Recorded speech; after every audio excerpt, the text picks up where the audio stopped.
Hey guys, we just arrived here at Galveston Island State Park. So we are on the bayside. Check this view out over here. Isn't that awesome? It is super windy today, so maybe I'll get a video when it's not so crazy windy.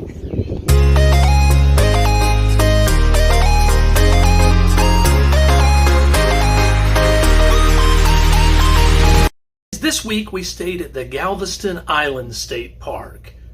Galveston has so much to offer. We will be checking out downtown Galveston. We'll be checking out the Johnson Space Center in Houston. We will be checking out the Galveston Beach area. We will be having some delicious food stops, and we're going to explore the surrounding area.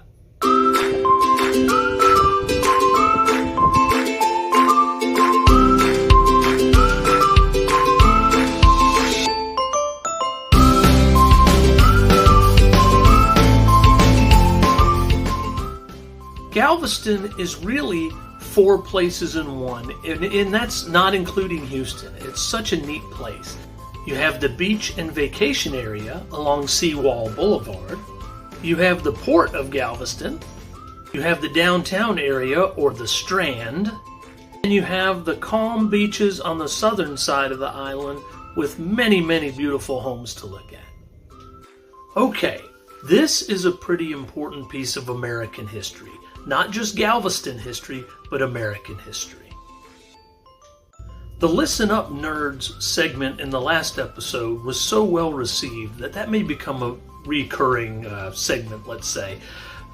This week, we actually are going to have to use 2 nerd segments. There's so much nerdism going on in this episode. In fact, I think I need some theme music for the nerd segment.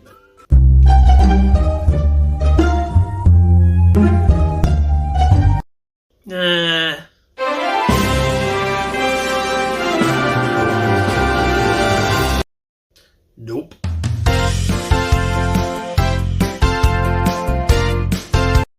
Yep, that'll work.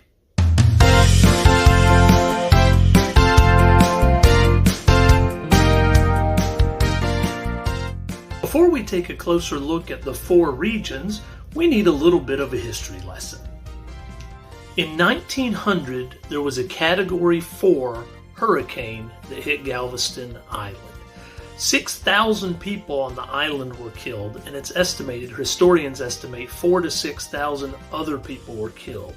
It is the largest natural disaster in U.S. history. The water swell was 16 feet above sea level and flooded the entire top portion of the island and the entire downtown area. This led to the construction of the seawall.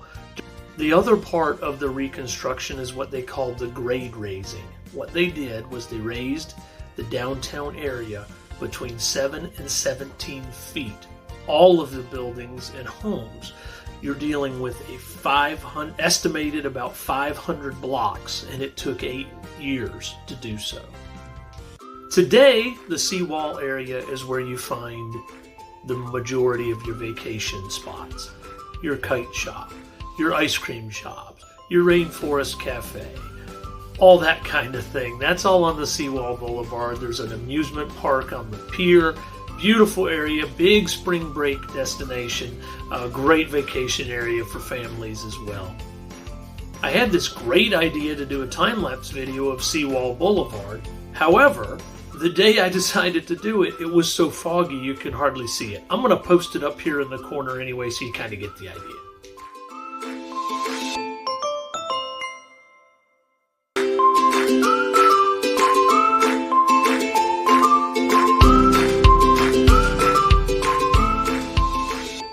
I am here at the Strand in Galveston. So this is a very old area. It's very nice. The Strand is the downtown area of Galveston. Originally, it was one street called Avenue B. There was a jewelry shop owner that didn't like the sound of Avenue B, and so he decided he wanted to name it after the popular area in Westminster City in London called the Strand. Now, the Strand is a historical landmark and contains buildings from the mid-1800s through the early 1900s. A real neat part of the Strand to me is when you get to the Strand into the downtown Galveston area, it doesn't feel beachy at all. And it's just a short ride from Galveston Island Beach, and it really has a historical city vibe. It's a very, very neat thing to check out. Very interesting piece of history in Galveston happened on the northwest corner of 22nd Street in June 19th of 1865. That is when Major General Gordon Granger of the Union arrived with his Union troops and issued Order Number 3. This informed the people of Texas that all enslaved people were now freed. This is referred to as Juneteenth, is now a federal holiday and originated right here in Galveston. Juneteenth actually happened almost 2.5 years after President Lincoln issued the Emancipation Proclamation. The third item on our list is the Port of Galveston. Port of Galveston, there are cruise ships, container ships, oil tankers. There's a naval museum with 2 World War II ships, a destroyer escort, and a submarine. But we found the best way to see the Port of Galveston is take the ferry to Bolivar Island. What's awesome about that is it is free, and you just drive your vehicle right on there, and it gives you a wonderful view of the Port of Galveston. Finally, we're going to look at the southern part of Galveston Island, below the sea. This is where Galveston Island State Park is, where we stay. The park has 2 different camping areas. One is on the Galveston Bay side, and the other one is on the Gulf side. There's a 4-lane highway that separates the two, so they're a little bit of distance apart. It's not a walking distance apart. We are happy to say we stayed on the Bay side, which has a beautiful campground, and Denise's view this week is outstanding.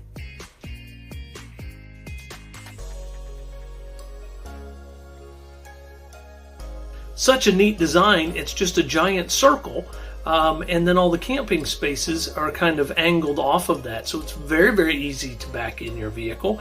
And it only has about 25, there are 2 circles, and there's about 25 spaces each.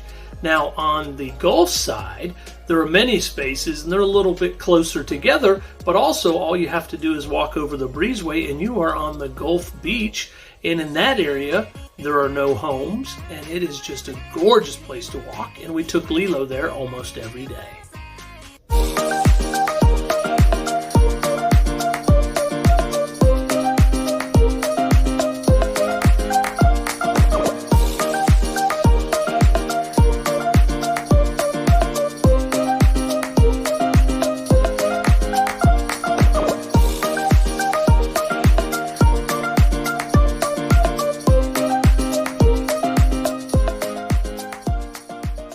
Now this is really the first of our Texas videos. We are going to be zigging, zagging across Texas a little bit here. So after we go all the way down the Gulf, we're then going to go across up the Mexican border, and we have 5 different spots there, one of them being Big Bend, and then we'll be coming across back to San Antonio and then back west to El Paso. So we're going to be in Texas for about 2 months on this leg of our journey. And we are still going to miss the northern half of the state. We're going to have to catch that on our way back through.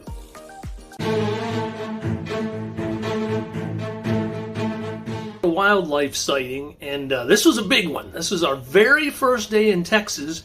We saw this guy.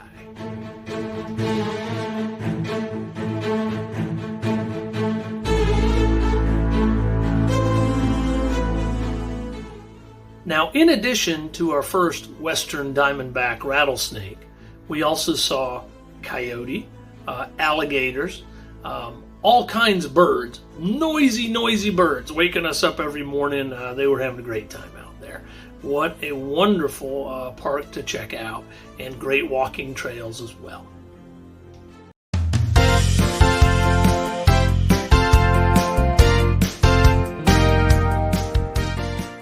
The next nerd segment is near and dear to my heart. This is when we went to the Johnson Space Center in Houston. As a child, I still remember the day the space shuttle exploded. I was in elementary school in 1986. We had a snow day. I remember every detail about it. It was one of those core memories for me. And I have spent a lot of time studying the history of manned space flight just as a hobby. I've enjoyed it quite a lot. One of my favorite emails I've ever received from anybody is Gene Kranz, the guy wearing the white vest in Mission Control when you watch the movies. He actually emailed me after I read his book. I had emailed him and he responded to me, and that's one of my favorite emails I've ever received. So going to the Houston Space Center was a big bucket list item for me. We went on the private tour on the Mission Control side, which was wonderful because we were in a group of 9 people and they covered 4 different areas of the tour, and it was completely worth the price of admission. We took a tour of the SAIL, which is the Shuttle Avionics Integration Laboratory. They took us to the crew laboratory area where they design and build the space suits and give a little bit of spacesuit history, which was very, very interesting. The highlight of the tour for me was going to Building 30N, which has been completely restored to the moon landing mission control.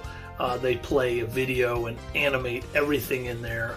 It's been meticulously restored, and it was just an amazing piece of history, and I encourage anyone to go see it. It doesn't matter if you're a space nerd or not. You will really get a great feeling being there.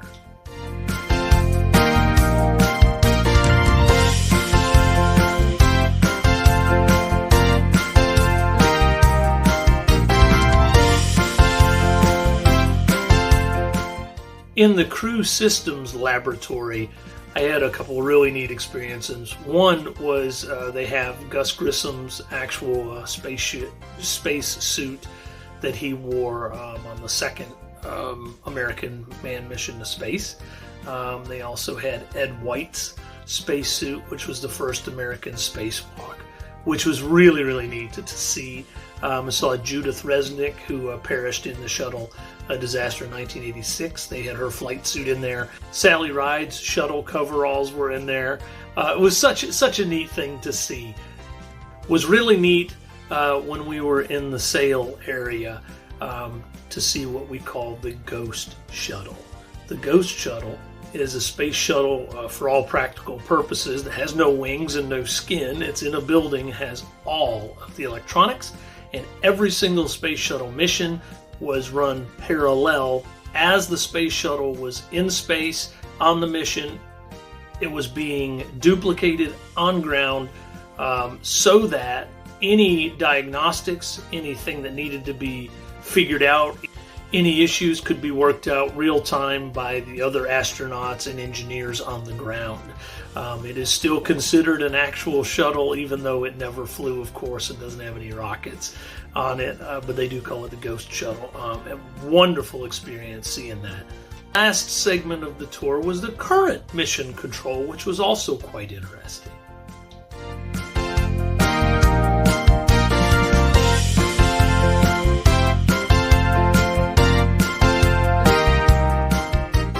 One of the highlights of the tour was the podium where President Kennedy gave his famous speech about going to the moon at Rice University. The podium was there, and on the podium they still have the notes that he had made to the speech, by hand and stuff. And it's all in a glass case, but that's a really, really neat thing to see. Also, what is more American than putting a spaceship on top of a 747?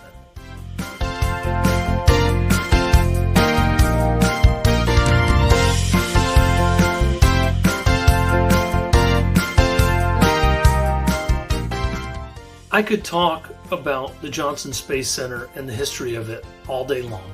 I'm going to spare you guys the nerd time on that. I'll just scroll through a few photos.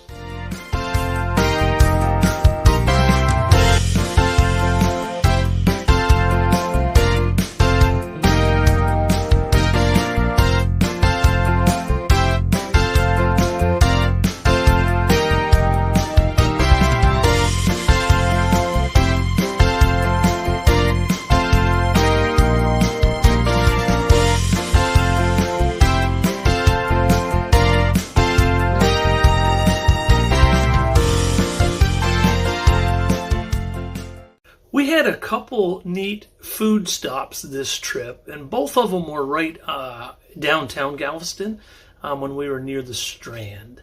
The first is a delightful little bagel shop, and we had such a great time there, and the food was fantastic.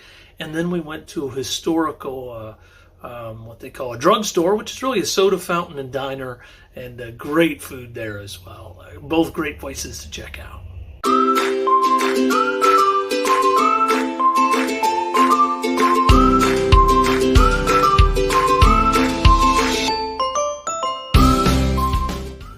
Galveston is a wonderful trip. I can't really think of any group of people that wouldn't find something somewhere in Galveston area that they like. A really, really cool place to visit. I encourage everybody to try going to Galveston. Check out a trip to Galveston and enjoy the Gulf Coast of Texas. It's a beautiful area.